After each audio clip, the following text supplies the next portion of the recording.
entonces necesitamos tener algunas actitudes correctas, porque no se trata únicamente de saber orar. Es como la música. Allá en el mundo hay excelentes músicos. En el mundo hay excelentes cantantes. Ahora, ¿creen ustedes que tendría valor que trajéramos cantantes y músicos mundanos para que nos dirigieran aquí? Dios no recibiría eso. A Dios no le agradaría, al menos lo que ellos hagan. De igual manera, hermanos, nosotros podríamos aprobar un curso de oración y ya aprendimos a orar. Ya aprendimos que hay que orar específicamente por alguien a quien conocemos, por alguien por quien se nos ha pedido que oremos, con quien podemos conectarnos o estamos relacionados. Ya aprendimos que hay que orar específicamente por algo. Se pide algo que Dios haga a favor de esa persona, de acuerdo a la palabra, y evitamos los errores que ya mencionamos. Aprendimos a orar. Pero ¿y si nuestra vida no es lo que Dios quiere?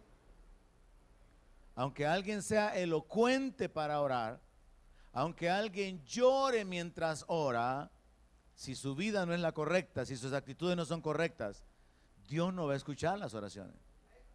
Entonces esta noche la lección tiene como tema actitudes necesarias para la oración.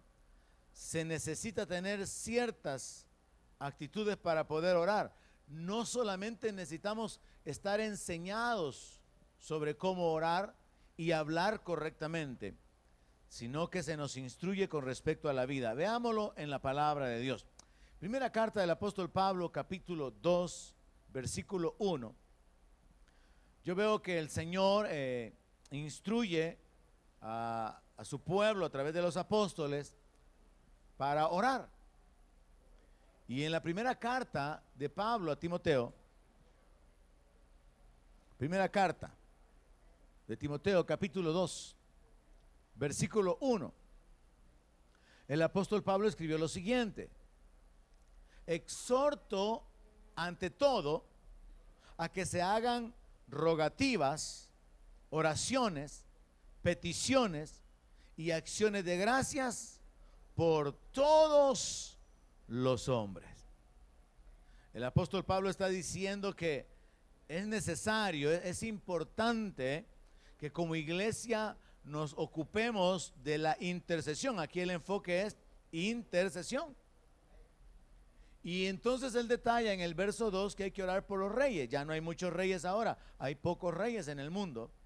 Pero lo que está hablando es las personas que están en la máxima posición de autoridad, eminencia, para que vivamos quieta y reposadamente en toda piedad y honestidad. No es orar para que se conviertan, es más bien es orar para que ellos gobiernen de manera que la iglesia encuentre lugar para extenderse. Y dice en el verso 3 que eso es bueno. ¿Qué es lo que es bueno? Que la iglesia ore por los que están en autoridad. Que la iglesia se levante en intercesión para que pueda extenderse en un ambiente de reposo o de quietud. Dice el verso 3 que eso es bueno y agradable delante de Dios nuestro Salvador, el cual quiere que todos los hombres sean salvos y vengan al conocimiento de la verdad. Pero sabemos también por la palabra que no es de todos la fe y no todos gobierne sobre los que gobiernan. Entonces comienzo esta noche estableciendo este punto. Dios exhorta a través de los apóstoles, y aún el Señor Jesús lo hizo, exhorta a la iglesia a ocuparse de la oración. La oración es parte de nuestra vida espiritual. Orar es una muestra de fe, porque si usted tiene fe, usted va a orar. Si usted depende de Dios, usted va a orar. Si usted no ora es porque usted puede hacer las cosas. Si usted no ora es porque usted no tiene gratitud o no reconoce que Dios es la fuente de todas las bendiciones. Entonces la oración es parte de nuestra comunión, de nuestra dependencia, es una muestra de fe.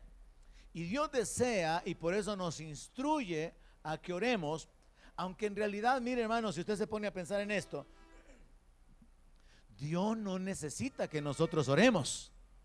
Nosotros somos los que necesitamos orar. Ahora, Dios no necesita que nosotros oremos por otros. Él podría obrar por su propia iniciativa. Dios podría sanar gente, salvar, convierte en un intercesor. Usted está mostrando su amor por otros. Porque cuando usted ora por otros es porque usted ama a esas personas.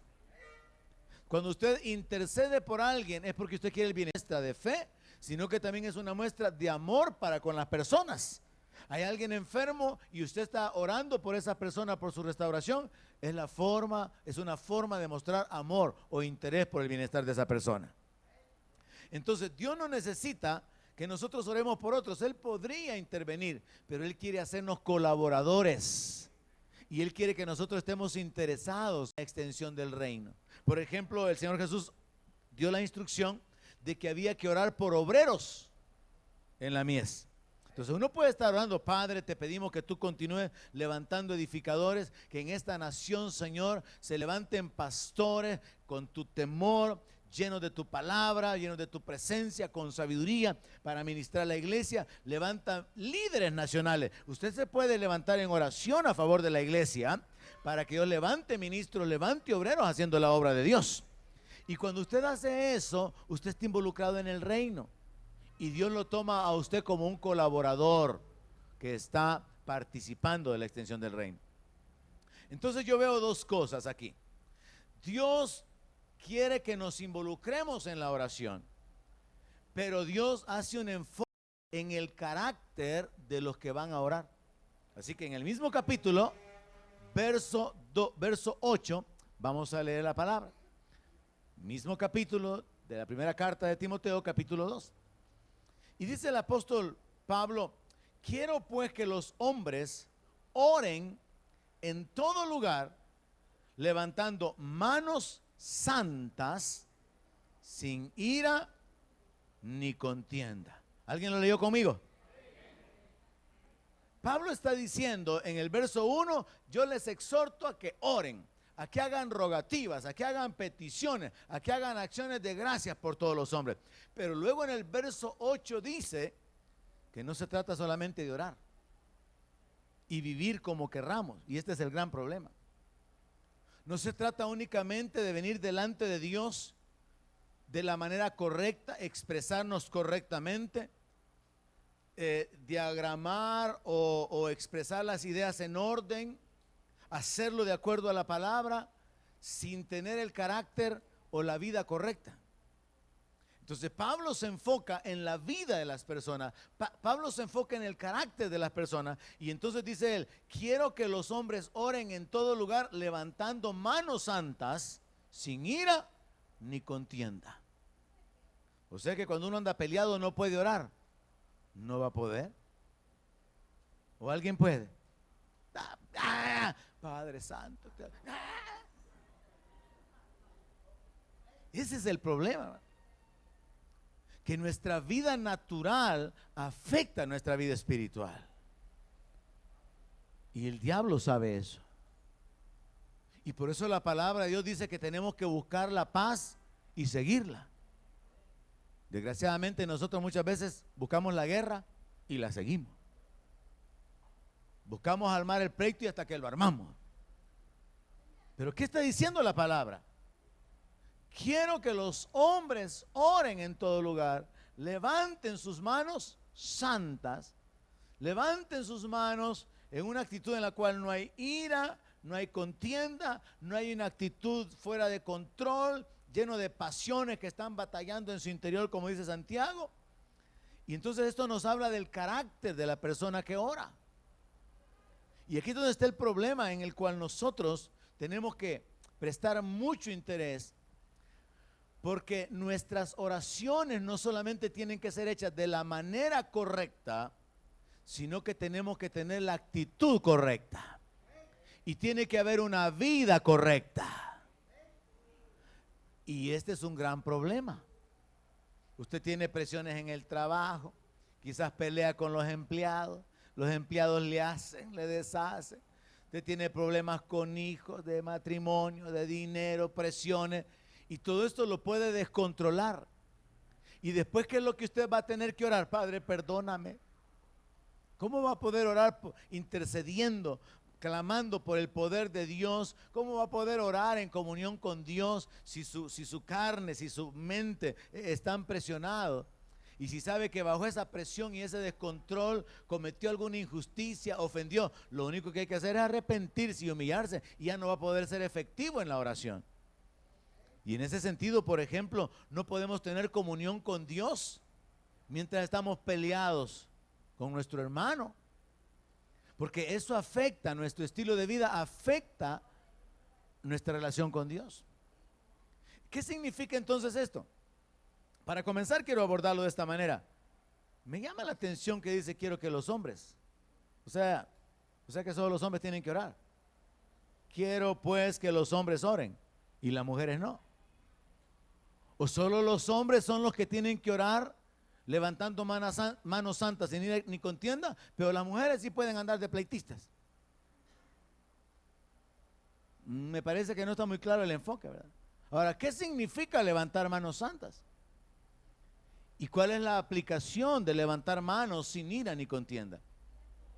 La explicación que podemos encontrar a este texto es que como Dios es santo, la única manera en que podemos acercarnos a Él es en santidad. Y cuando no hemos participado de la santidad, no nos hemos mantenido limpios, ya sabemos que lo que tenemos que hacer es arrepentirnos. Pero arrepentirnos de verdad, humillarnos, pedir perdón, apropiarnos del perdón, que es lo que hacemos, por ejemplo, cada domingo que tenemos más tiempo. Y luego ya podemos presentar nuestra ofrenda de acción de gracia, nuestra ofrenda de alabanza y terminar adorando al Señor con libertad.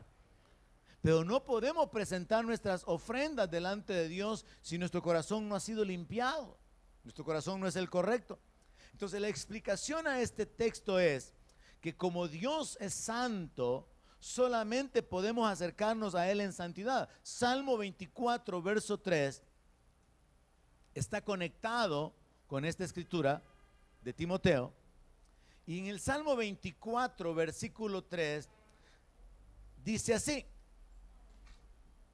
¿quién subirá al monte de Jehová? ¿Y quién estará en su lugar santo? Y la respuesta es, ¿quién me la lee?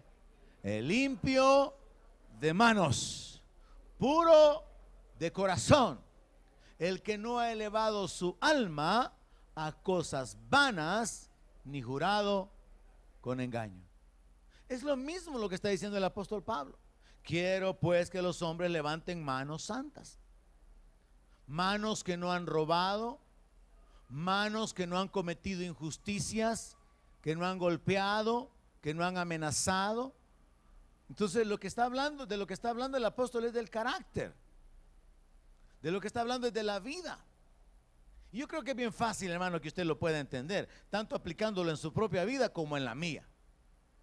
¿Puede usted orar enojado? Si usted está pero lleno de cólera, ¿puede orar? No va a poder, hermano, porque la ira va a ser un obstáculo para ir delante de la presencia de Dios. ¿Puede usted sentirse a gusto para orar después de haber peleado, haber discutido? No se puede, hermano.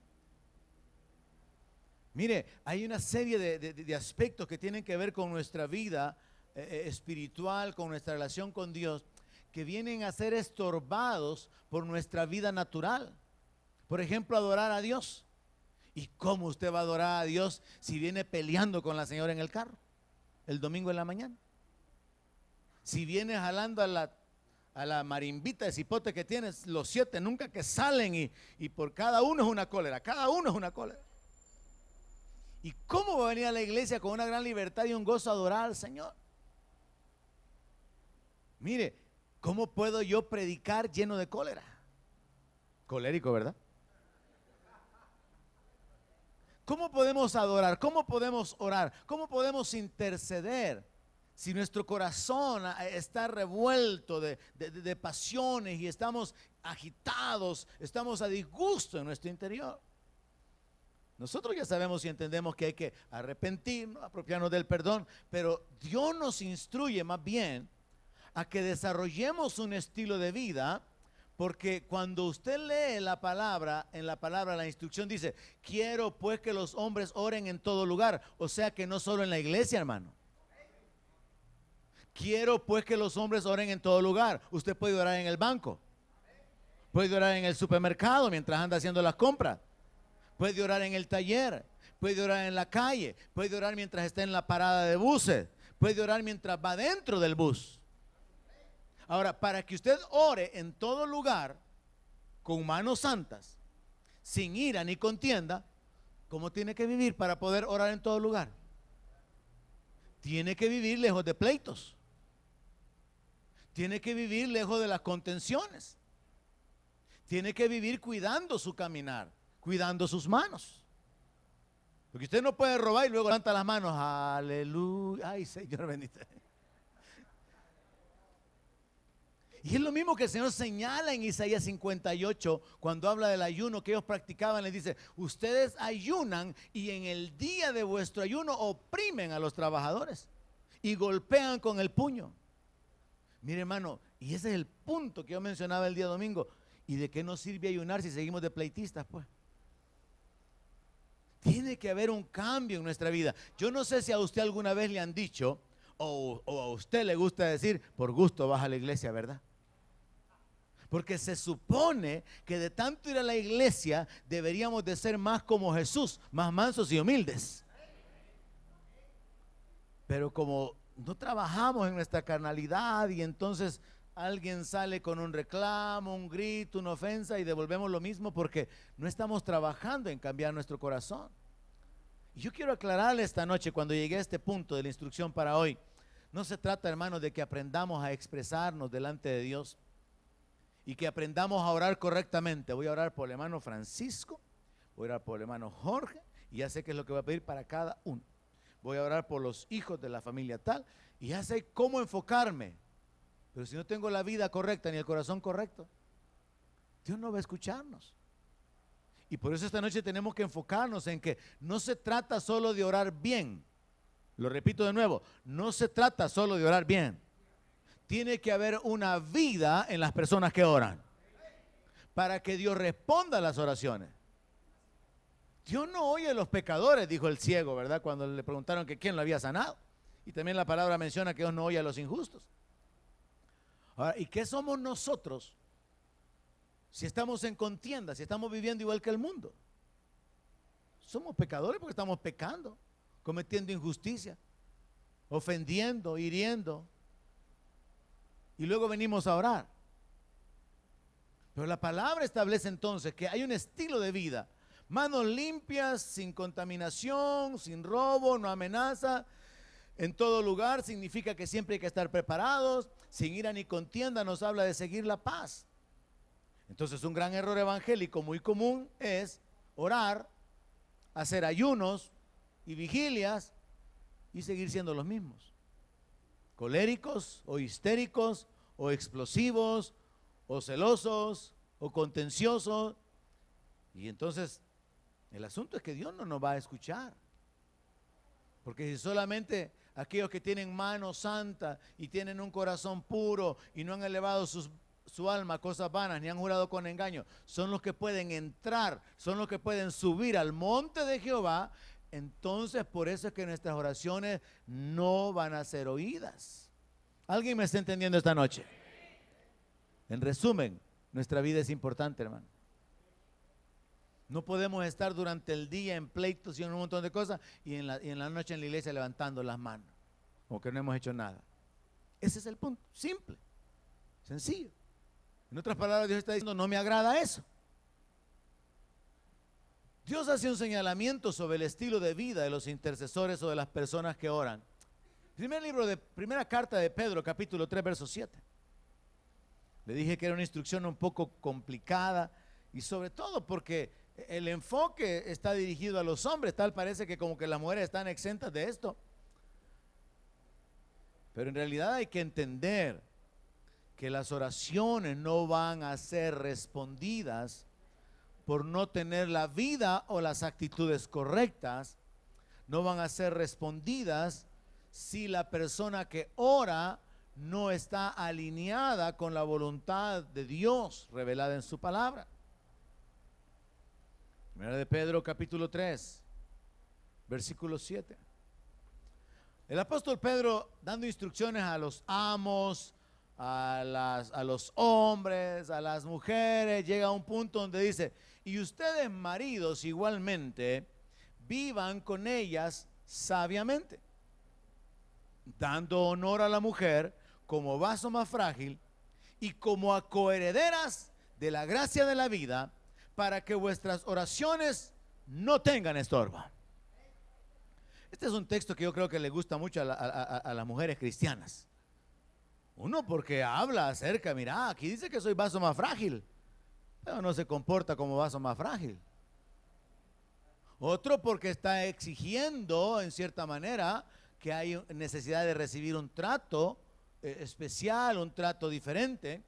Y es que en la justicia de Dios y en la voluntad de Dios tiene que ser así. No se puede cambiar, no podemos reinterpretar la escritura. Tiene que ser así. Los maridos necesitan vivir sabiamente con su esposa y tienen que darles honor. Y tienen que darles honor como a vaso más frágil, tienen que darles honor como a coherederas. Ahora, el asunto es que en esto del matrimonio, y ahí nos metemos a los líos de la reciprocidad. En esto del matrimonio, el hombre puede sentir que no está siendo motivado para poder honrar a una mujer que no lo respeta. Y la mujer siente que no tiene por qué respetar a un hombre que no la honra. Y entonces hay un círculo. El hombre no muestra amor, no muestra afecto, no muestra honra. La mujer no muestra respeto, sino que por el contrario lo irrespeta. Y eso genera otro círculo. Ante el irrespeto, el hombre menos que le va a mostrar amor y cuidado y atención. Y cuando la mujer se siente vacía de atención y de cuidado, va a continuar irrespetándolo para querer llamar la atención. Y entonces, ¿qué tenemos? A dos carnales que se reúnen el día domingo en la iglesia, como que todo está bien. Eso es lo que somos, hermano. Pablo dice eso a los corintios. Si ustedes tienen pleitos entre ustedes, no son carnales. Ahora, ya sabemos que lo primero que hacemos es arrepentirnos. Pero el camino que Dios nos muestra es de estar preparados siempre para orar. Es como la oración para ministrar a un endemoniado, hermano. Jesús enseñó, este género no sale sino con oración y ayuno. Ahora, eso nos habla de comunión con Dios, sensibilidad a la guianza del Espíritu Santo. Caminar en autoridad, caminar en poder. Y entonces a la hora de que haya necesidad de ministrar a un endemoniado, hay que decirle a la persona, mire, espéreme, voy a ver si vengo el viernes, fíjese, porque ahorita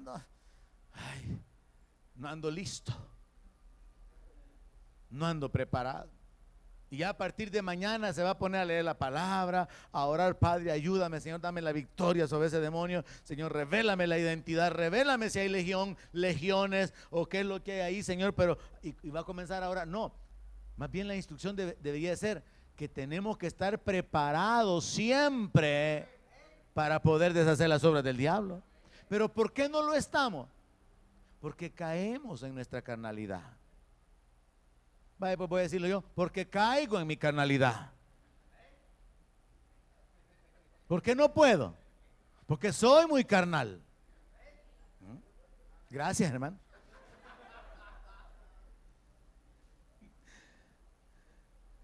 Entonces vemos que Dios hace un señalamiento sobre el estilo de vida. Y de nuevo, al igual que Pablo, ahora es Pedro, está hablando con los hombres y las mujeres. Bien, gracias. Y entonces surge la hermanita diciéndole al esposo, y mira, y no estés peleando conmigo porque tus oraciones no van a tener respuesta. Ay, las de ella sí. Bonito se oye, ¿verdad? Y mira, trátame como vaso más frágil, y aunque ella sea bien ruda. No. Es un asunto de entender, hermanos. Esta noche, como poniéndole una cereza al pastel, es un asunto de entender que no vamos a llegar a ningún lado si sabemos cómo orar, cómo diagramar nuestras oraciones, cómo interceder, por quién orar y qué pedir, si nuestra vida no es correcta delante de Dios. Y cuando Pedro está diciendo que las oraciones de los hombres van a ser estorbadas, el principio que hay aquí es el principio de justicia, el principio de misericordia. Pero Pedro quiere hacer responsable a los hombres como cabeza. Pablo quiere hacer responsable a los hombres como cabeza de la condición que deben de tomar. Y entonces yo pensaba, o sea que aquí al hombre en particular se le está dando una instrucción similar a la que se nos da como hijos. ¿Cuál es el primer mandamiento con promesa? Honra a tu padre y a tu madre. Y entonces me puse a investigar y resulta que yo estaba en lo correcto. Lo que se le dice a los hijos que tienen que hacer con sus padres sobre honrarlos es lo que se le dice a los maridos con respecto a su mujer. O sea que el hombre tiene que honrar a su mujer. Y cuando me fui a buscar la palabra original para tratar de entender el significado, resulta que la palabra hebrea o griega ya traducida al castellano es como la palabra en inglés tiempo, time. Y esa palabra significa darle valor a alguien, significa darle dinero a alguien, significa estimar, significa poner en alto. Entonces los hijos que son instruidos por Dios a honrar a su padre, lo que tienen que hacer, ¿qué es? A su padre y a su madre, darle dinero, servirles, honrarlos, tenerlos en alta estima. Y es la misma aplicación en la relación del hombre con la mujer. Si usted es hombre, usted debería darle dinero a su mujer. Si no es hombre, no le dé.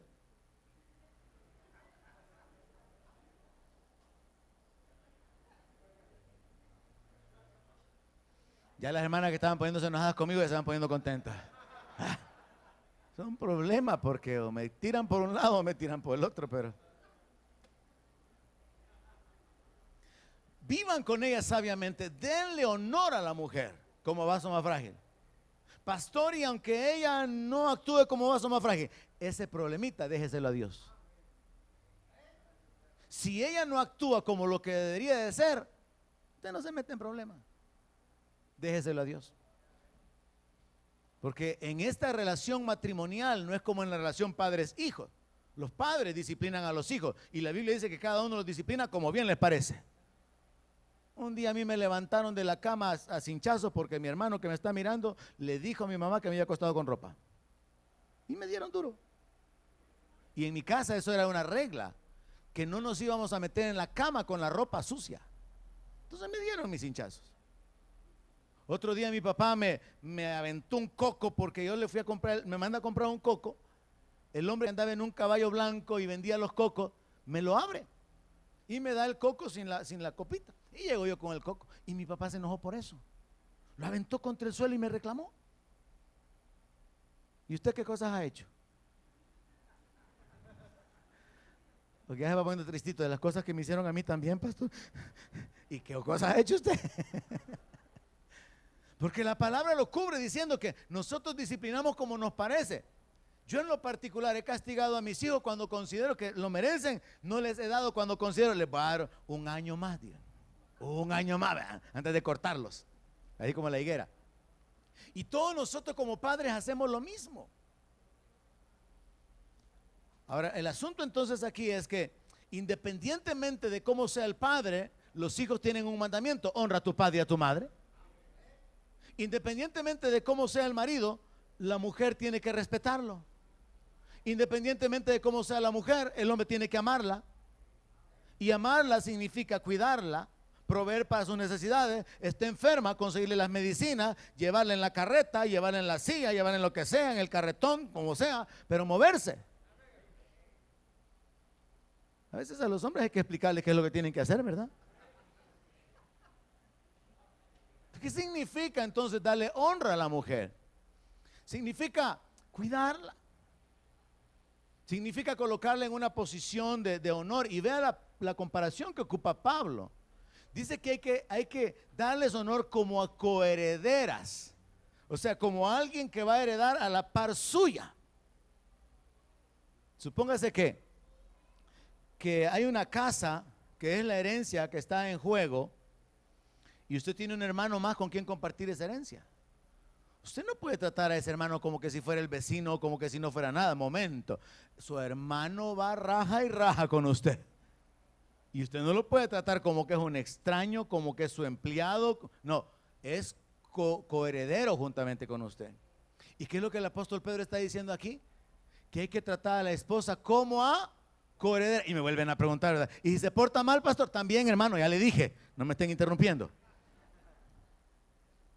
Y si es enojada, pastor, igual. Y si es gastona, también. Y si es celosa, todo lo que sea. Porque en ambas direcciones es lo mismo. ¿Sabe usted que el apóstol Pablo da instrucciones a la mujer también de amar al marido, de honrar al marido? Y viene del contexto de que le ha instruido a los empleados a sujetarse a los amos y a servirle y a sujetarse a ellos aunque sean difíciles. Y luego ocupa la palabra, le voy a dejar eso como tarea. Asimismo vosotras mujeres, está diciendo de la misma manera que estoy instruyendo a los empleados o a los esclavos a que se sujeten y sirvan a sus amos difíciles, de la misma manera les digo a ustedes mujeres, ese hombre difícil de aguantar, aguántenlo. Y no importa que sea tacaño, pastor, no importa. Porque ¿sabe qué es lo que sucede al final, hermano? Que la recompensa viene de Dios. Y a la hora de los premios, el Señor no va a decir, el señor y la señora Gómez pasen al frente. No, va a ser usted solito. Va a ser ella solita. Gloria a Dios, dicen algunos, ¿verdad? O sea, ¿por qué? Porque Jesús dice, yo vengo pronto para recompensar a cada pareja. No, ¿verdad? A cada uno según su obra. Hay mujeres que les ha tocado aguantar a un marido pero malvado como Nabal. Ya les va a llegar su juicio. Ya están contentas las hermanas. Y hay hombres que por ser cristianos y cambiar su carácter han tenido que estar aguanta que aguanta la mujer. Porque si fueran mundanos, la mujer no ni pensara en hablarle fuerte. Entonces, el asunto, lo que quiero es que entendamos que hay un equilibrio. Y en ese equilibrio hay una responsabilidad de ambos. No es un asunto de que alguien se exhibe sobre el otro o que alguien se ensaña sobre el otro, sino que tiene que haber una vida que agrada a Dios. Y entonces tenemos que entender que no se trata únicamente de la oración de los maridos como condicionadas o siendo estorbada, sino que los principios que están en operación son los mismos valores espirituales. Jesús dijo en el Sermón del Monte, bienaventurados los misericordiosos. ¿Por qué? Porque ellos van a alcanzar misericordia. Entonces el asunto de la oración es cómo me presento yo delante de Dios siendo un mal marido, siendo un mal padre, siendo un egoísta, siendo alguien que realmente ha mostrado una actitud dura, indiferente. ¿Cómo puedo yo venir delante de Dios, papito? Te adoro, Señor. Te amo y tú sabes que tú eres todo en mi vida y yo me deleito en ti, papito. De paso te quiero pedir, bendíceme, Señor. Si en mi conciencia existe la acusación, al igual que tuvo que existirla en aquella historia que Jesús contó de los dos deudores. A los dos se les perdonó la deuda. Un hombre perdona la deuda gigante, pero este hombre que recibe el perdón de la deuda gigante no quiere perdonar al que le debe una poca cosa. Entonces el asunto esta noche, hermanos, es entender que hay actitudes correctas en nuestro corazón, y si se pudieran resumir en un par de frases serían estas: hermanos, para que nuestras oraciones sean efectivas, tenemos que aprender a vivir en paz. ¿Quiere que lo ponga así resumido el mensaje? Para que Dios escuche nuestras oraciones, para que nuestras oraciones sean agradables a Dios, tenemos que vivir en paz. Porque a Dios no le agrada y ni podemos estar en pleito y luego venir a orar, venir a adorar. Ni siquiera nuestras ofrendas recibe al Señor. ¿Ha leído eso en la palabra? Que si usted cuando trae su ofrenda se acuerda que su hermano tiene algo contra usted, ¿qué dice la palabra que hay que hacer? Dice que hay que dejar ahí la ofrenda, o sea, no hay que entregarla. Y hay que ir a arreglarse con el hermano. ¿Para qué? Para que Dios reciba la ofrenda. Y ese es parte del principio de nuestra comunión con Dios. Entonces, hermano, todo lo que está escondido aquí es misericordia, justicia, bondad Y por eso es que yo concluyo diciéndole, lo que la palabra de Dios nos muestra es que a Dios no solamente le interesa que oremos, le interesa que vivamos de la manera correcta que nos permita poder presentarnos delante de Dios con libertad. Amén. Creo que en alguna ocasión habré ocupado este ejemplo, pero quiero tratar de aplicarlo a esta situación, porque es un asunto de libertad moral, es un asunto de conciencia. Y si usted quiere estar limpio para ir delante de la presencia de Dios, va a tener que aprender a soportar, a pasar por alto ciertas cosas, a ceder sus derechos y a no estar buscando la contienda, sino procurar seguir la paz. Pero le va a costar algo. Y entonces usted va a poder tener la libertad moral de ir delante de Dios. El ejemplo que quiero ocupar es este. Teníamos un maestro de dibujo técnico que era bien estricto. Yo me esmeraba porque me gustaba mucho el detalle del dibujo técnico. Pero él decía, el 10 es mío. Jamás me van a sacar un 10 a mí. Y era así un hombre, algo ogro, como maestro, bien intimidante. Esto no sirve, esto no sirve. Así que solo hasta 9 llegábamos y unos cuantos y de vez en cuando. Bien prepotente el hombre. Un día me lo encuentro ahí por el hula hula. Cornejo, me dijo. Bolo andaba. Mira, me dijo, no tenés un peso ahí, me dijo, que necesito para el bus, me dijo. Pero todo bolo, hermano. Desde ese día, ese hombre no tuvo el carácter para seguirme hablando así de que el 10 es mío y que nunca me vas a sacar un 10, porque me sacó un peso. Entonces sí me podía sacar 10 después. Yo le podía sacar 10 después. Entonces quiero hablarle de la libertad moral. Él perdió su libertad moral de mantener ese garbo, mantener esa actitud. Nosotros también perdemos la libertad de ir delante de Dios con la carita de yo no fui, con la carita de buenos cristianos, cuando estamos en pleitos, cuando estamos cometiendo injusticia, cuando no estamos haciendo lo que le agrada a Dios.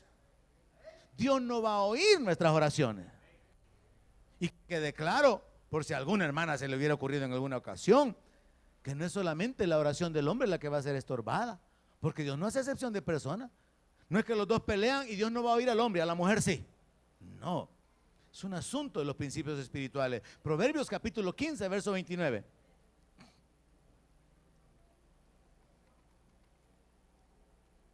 Dice, Jehová está lejos de los impíos, pero él oye la oración de los justos.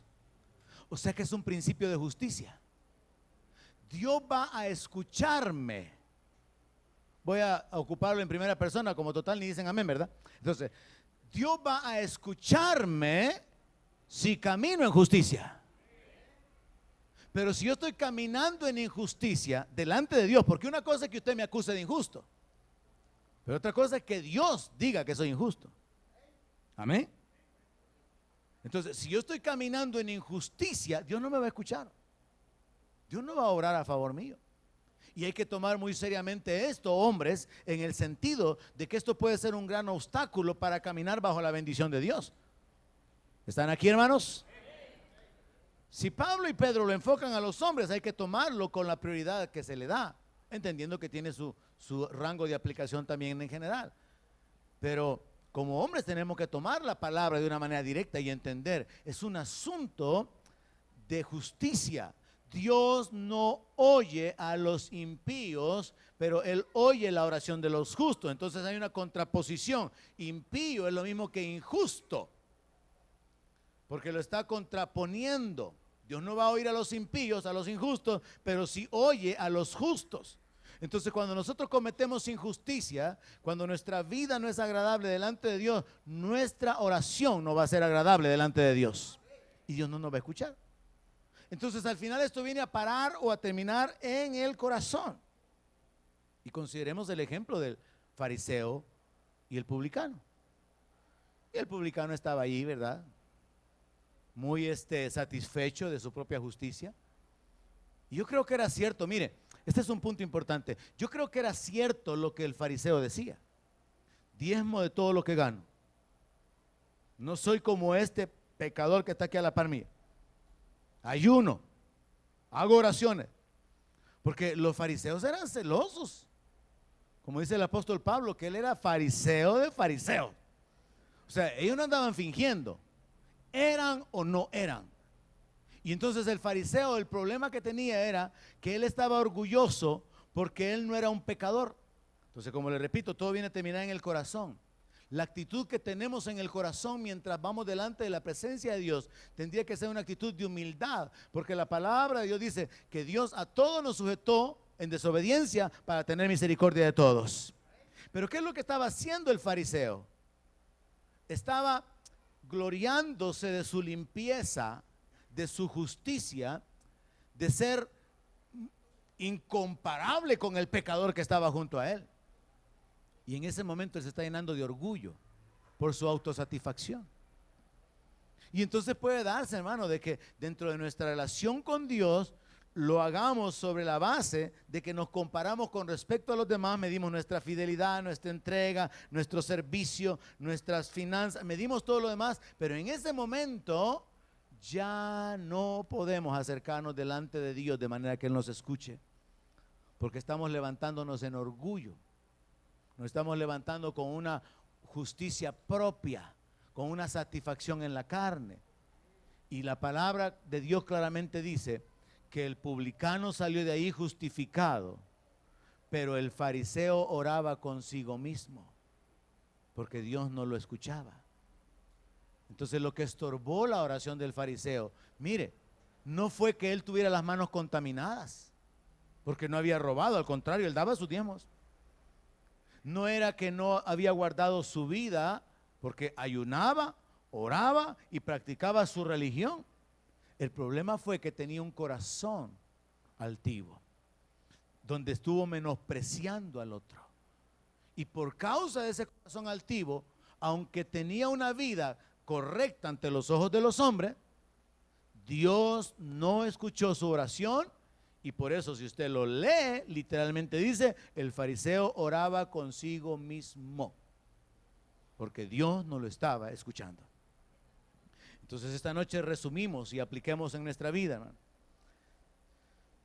Si queremos que Dios nos oiga, tenemos que poner un poco más de énfasis en nuestra vida. No solamente preocupados, porque a mí me imagino algunos, ¿verdad? Hasta practicando cómo orar frente al espejo, ¿verdad? Y haciendo ahí cómo hacer, por quién y por qué, por quién y por qué. Específico, dijo el pastor, por quién y por qué. Esta noche aprendamos. Hay algo sumamente importante, más importante que saber orar, porque como nosotros no sabemos orar correctamente, el Espíritu nos ayuda en nuestra debilidad.